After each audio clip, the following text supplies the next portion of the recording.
Remember when trade between Europe and America felt rock solid? Well, things are changing, and Europe might need to start looking for new trading partners. Right now, the European Union is one of the biggest players in global trade.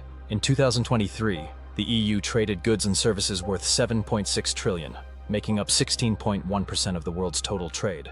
That's even more than what the US or China managed. One of the EU's biggest strengths is its trade system. Thanks to its single market and over 130 trade deals with countries around the world, the EU has built a powerful trading network.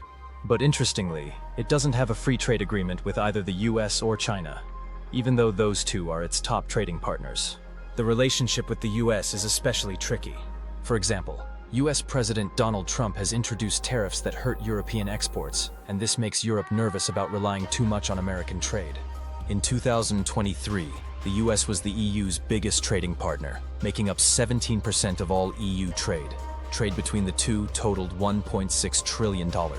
The EU sold $823 billion worth of goods and services to the US, while the US sent $774 billion back. Just 5 industries, including medicines, cars, and pharmaceuticals, made up half of that total. But the problem is, many of these sectors are already being hit by tariffs. A 10% general tariff has been added, and a 25% tariff is now applied to motor vehicles. Germany, the EU's biggest car exporter, is taking a big hit, and things could get worse. In just a few months, the US might add a 20% tariff on all goods. If both sides hit each other with 25% tariffs, the outcome could be severe. A study by the Kiel Institute predicts that EU exports to the US would fall by 17.5%, and the EU's economy could shrink by about 0.5%. That 17.5% drop would mean $174 billion in lost exports. The big question is, can the EU make up for that loss?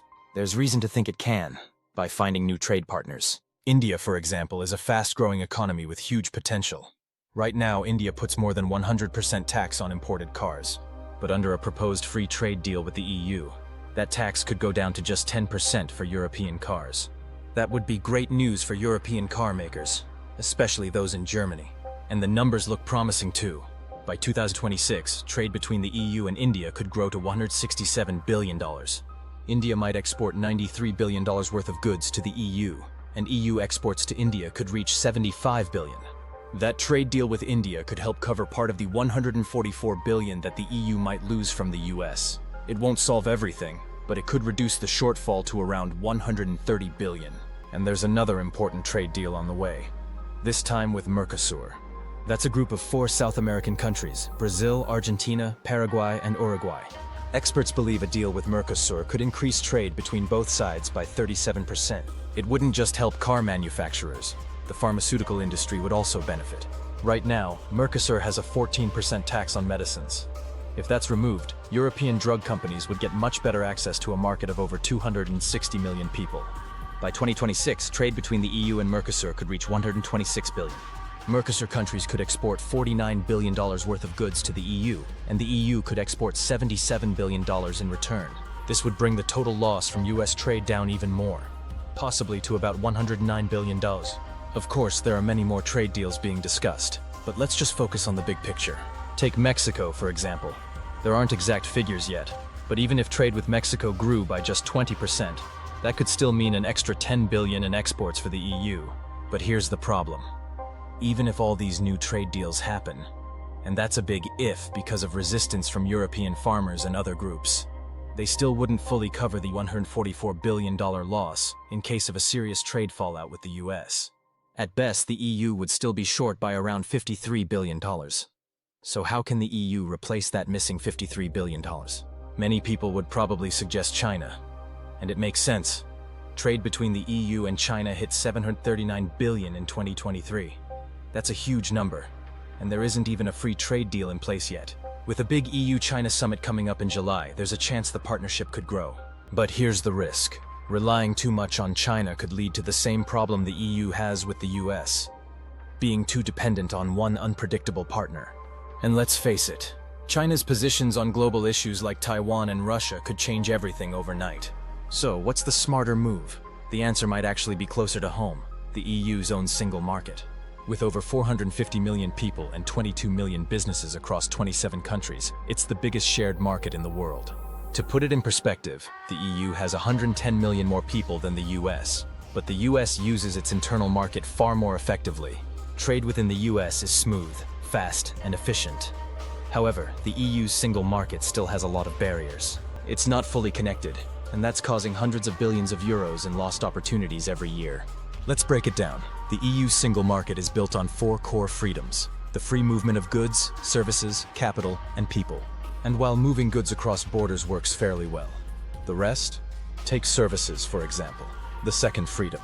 Imagine a plumber who's been working in Poland for 20 years. If they want to work in Belgium, they might have to get recertified, even though they've got decades of experience. That's because beyond EU-wide rules, each country still has its own licensing requirements, standards, and bureaucracy. Now compare that to the US. A plumber from Ohio can usually work in Florida with minimal hassle. The system's not perfect, but it's far more integrated. Now look at capital, the third freedom. Say a startup in Portugal wants to raise money from investors in Austria or the Netherlands. Sounds simple, right? But it's not. Different tax systems, bankruptcy laws, and investment regulations make it complicated. There's no unified venture capital framework across the EU. As a result, many startups only grow within their own country. In contrast, a startup in Ohio can raise money from New York or Texas investors under one legal system, with shared rules for investment and bankruptcy. It's one of the biggest reasons why American startups scale up so fast. Then comes people, the fourth freedom. On paper, EU citizens can live and work anywhere in the bloc, but in reality it's often slow, expensive, and full of red tape. Qualifications aren't always recognized across borders, and national rules get in the way. Meanwhile, in the US, someone from Illinois can move to Florida, rent an apartment, start a job, get health insurance, and even vote, all without going through any immigration paperwork. That level of mobility just doesn't exist in the EU. And even when it comes to goods, which is supposedly the area where the EU excels, things still aren't fully harmonized. Countries can tack on their own rules. For example, food labeling.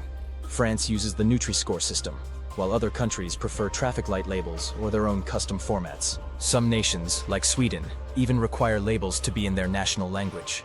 In the US, this would be unthinkable. One set of rules applies across all 50 states. So while the EU talks about the free movement of people, goods, services, capital, and data, the reality is far messier. These freedoms exist more on paper than in practice.